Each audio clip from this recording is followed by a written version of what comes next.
Jack, you start with an opening statement, I guess. I think you have to give the Sacred Heart team credit. They're a very opportunistic group. We knew that coming in. They create opportunities for themselves, and they capitalize on it. You got to credit the way that they played and the way that they're coached. I think they're doing a very fine job this year. I don't think this was our best day of the season, and it doesn't matter who you play. When you don't play your best, it makes winning very difficult. I thought we put ourselves into a big hole in the first half. In the second half, I thought we played pretty well, particularly on the defensive side of the ball, and we're able to get our offense possession, get the ball back for our offense. But unfortunately, we weren't able to finish off some of the drives. We had 3 turnovers in the second half offensively, 2 interceptions and a fumble that killed opportunities that we otherwise would have had. And I think that's the story. You know, 2 halves, and I mean, certainly, for the first half, your offense struggled, but in the second half, your offense kind of got going, and certainly, you mentioned your defense always stepped up and shut down Sacred Heart. I think that's right. I think, we struggled on both sides in the first half, to be honest with you. And, that play right before half there where it was a catch, a fumble, a touchdown, I think, that gave a lot of momentum to Sacred Heart in the second half. But to the credit of our guys, I thought they, came out in the second half and in the third period and really started turning it in our favor. We were able to get a couple good drives going, get 2 scores on the board. Had a field goal where we didn't get any points on it that they got a piece of. But we got it to 24-21 with 5:50, I believe, 5:48 left in the game. I thought we were in pretty good shape with some timeouts of the way we had been going, but we weren't able to convert the next 3 possessions, and that was the story of the game. How much better is their defense than last year? I think what you're seeing is a defense that's older, more experienced. They have a number of guys who were young last year playing, as some of them freshmen and sophomores, and now they're, seniors and juniors, and they're doing a pretty good job. And their turnover ratio is incredible. They're doing a great job with that. They got to be plus 20 something right now. Yeah, they came in plus 18, so they're How do you? When a team is so good at taking the ball away from you, what do you tell your guys in practice during the week? Just hold on to the ball, protect it. I mean, it goes into a lot. It's more than just hanging on to the ball, but obviously that's one of the things you have to emphasize because they do a good job at stripping it. Your quarterback has to do a good job of where he's throwing the ball and how he's throwing it and what type of coverage he's throwing it into, and he's got to be cognizant of that. And I think Brandon forced a couple throws there in the second half, and kind of threw into some coverage, and probably the ball would have been better off going in a different direction.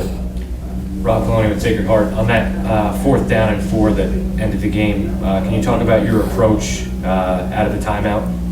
Yeah, it was what we had called there was a screen, and the guy who ended up making the tackle was one of the defensive linemen. It was the 3 technique who kind of ran a wide stunt outside, and you let those guys go through on the screen, and I thought we had the perimeter blocked up pretty well from where I could see, but I have one of the worst seats on that play. And it was an interior defensive lineman who looped outside right into the path of it. It was a good play by them. Obviously, if we knew he was going to do that, probably wouldn't have thrown that play. I'm all set. You guys good? Thank you very much. Coach. Appreciate it. Yep. Hey, you're back. Yeah. Hello.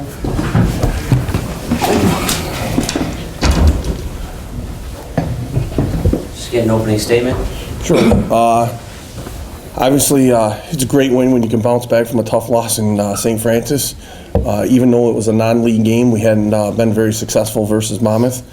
And our goal going into the game was to play as hard like we did the first 5 non-league games and get the thing back on track and gain some momentum going into the last 2 games of the season, which were conference foes. I thought our kids were outstanding in terms of resiliency.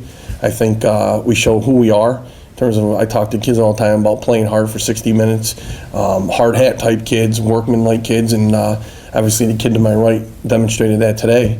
When he fumbled the ball on the way for a touchdown, turned around, stripped the ball, recovered the fumble, and turned it back into a touchdown again for us. And that's the character, the type of kids that we like here, and what I think our team is made up of.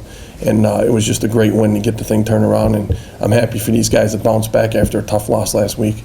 Tell me about your play. Yeah, like Coach said, just finishing the game. Like you said, we played for 60 minutes, not just 30. And same thing like finishing the play. I slipped up, fumbled the ball, and then just not letting the ball, carry it away. So, I had to make a play on the ball, make up for myself, and then finish the play. Obviously, like Coach said, and that's what I did. That seemed to be a nice way to finish the half. I mean, you guys go up 24-7. Their coach said it kind of a little bit demoralizing for them going into halftime, giving up that touchdown like that. Well, how did you guys feel being on the other side of it? Yeah, I mean, I guess the play, it helped the team. It was a big play. Any big play, gives us the momentum. We were up, but the big play just gives us an extra push. Yeah, going in at halftime with a 24-7 lead and score a play like that is, great for us. And again, it changes the momentum a little bit. But again, you got to go into halftime, regroup, which I'm sure they did. And to me, the biggest part was to make sure we stopped them coming up to get the ball in the third quarter. They were getting the ball. And the last thing I wanted to do was, give up a score in the first drive. So at halftime, we had some momentum, but we still needed to lock in and make sure we finished the game. And I think we did that. We grinded it out. First half we played great. Second half, it was peaks and valleys and up and down. But like I said, we still had 3 turnovers in the second half on the defensive side of the ball, and our kids found a way to win, and that's what they did. They willed themselves to win. They believe in each other. They believe in what we're teaching and what we're coaching, and they're just a great bunch of kids to coach. And like I said, I think it showed today the resiliency that these kids have and how they play, workman-like type kids, and that's what we have here. Moses, they talk, when I say they, in any sport, you talk about playing hard until the whistle. And it's one of the hardest things to coach, really, because you're so apt to sometimes give up. When you fumble that ball, what goes through your head, and how are you able to then go strip the ball, then recover it, then run? I mean, that's not something easy to say, okay, I'm going to go after it right away. Obviously, you go after the ball carrier, but really playing hard to the whistle. Can you speak to that? Yeah, I mean, when you let yourself down, you just find something extra, and you just like made the play. I fumbled. I felt like I was gonna let my team down if I didn't make up for it, and that's what I did. I just ran after him and tried to make a play on the ball, and it worked. So. And Kellen talked about stepping up big on that last 4th down. What was the attitude coming out of that timeout that you guys called? What did you guys call draw? After the timeout, we knew they were going to come out with some kind of funk. They eventually, the first play they came out 5 wide. Second play they switched it up on us, so we were just communicating. Me and Gordon Hill, the other inside linebacker, who's got the back. So we knew they were going to run some kind of flare, some kind of screen, something that we weren't looking for on a 3rd and maybe 4th situation. And it was a good play call by our coaching staff. One of the other linemen got some pressure on. I think it was 91 got some pressure on the quarterback a little bit, and then you just kind of saw the back coming around. Yeah, I read it, but the quick decision, like you said, Connor Caveney, who had the pressure on that play, it caused him to get rid of it quick, and I just read it off the bat and just shot the gap and just read it. You guys, the one drive you had a couple pass interference penalties against you, helped them move, but overall your defense seemed to. Different guys making big plays, interceptions, fumbles, sacks. Part of you guys seem to really work well again together on defense. Yeah, I think part of that is credited to our offense, who's putting up points early in the game. It makes it easy for a defense. They get more one-dimensional. They're passing the ball more as far as the run. Last week it was a 7-3 game at half. So it could go either way. Right. And this week it was more of a, all right, we got a lead. Let's keep pressing down on the pedal. And our defense just, we're a pretty sound defense. We won't give up too many big plays. We'll stop the run, and we'll create turnovers, and we're just going to keep doing that week in, week out. Mark, was Spence getting banged up early in the game? The second half, was his health kind of playing into the fact you guys passed a little bit more? Because your running game was kind of struggling a little bit, or a little bit. They kept saying he was good to go. He kept getting his ankle retaped, and you can tell he was hobbling. He wasn't himself out there. But again, when you got weapons like Moses and Doobie and Greg Moore, obviously you get the ball in the hands of our playmakers, and we're going to rely on those guys. And not that we're one-dimensional Cashadas, because if you go back and you look, we're pretty balanced offensively. And how many guys touch the ball in the course of a game? You get all 3 of these guys with the ball, and Bobby Johnson's the 4th guy. Right. Any one of those 4 receivers, I think, could be definite playmakers for us, and they make big plays throughout the year for us. Right.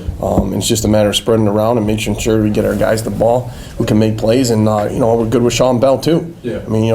Can't forget Sean. He rushed for 200 yards the 3rd game of the year. So we're pretty we're pretty good right now. We're holding up at the skill positions. This is week 10. We've played 10 straight weeks, so it's a matter of taking care of ourselves and staying healthy. What is Spence just a sprained ankle or? Yeah.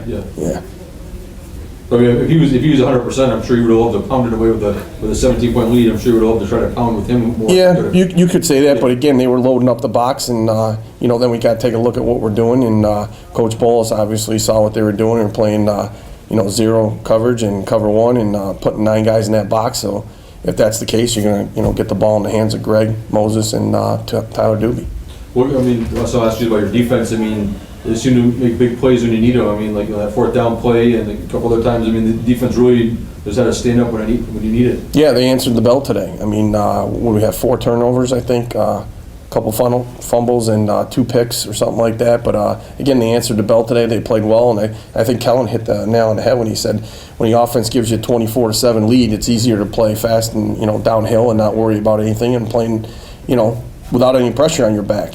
And again, it got a little bit close there at the end, obviously, and the guy stepped up and made plays, and that's what you need to do to win ball games. If you're going to be a great team or an average team, you got to make plays and finish them off.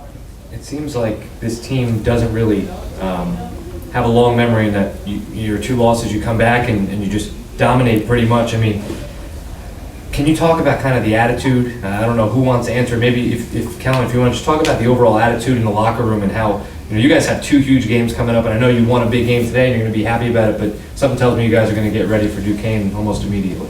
Yeah, it's almost a sense of never being satisfied because last year we all have a bitter taste about it, and if you look at our team last year to this year, it's a complete 360 because the guys are sick and tired of getting beat up and the demoralizing games we had last year, and we're playing like we're pissed off. And this year our defense and offense has both been playing with a vengeance, and it's been working well. It's been snowballing. So I think we have a like a quick memory, like you said, because we've been through a lot, and it's the same guys that from last year. Yeah, they're a great bunch of kids to coach, I'll tell you that. Obviously, we had 2 mishaps throughout the year, and the next following week you wouldn't know that we had lost last week or the week prior after the Wagner loss. I mean, these kids bounce back quick. They're hungry. They're hungry, and they play well together, and they're great kids to coach right now.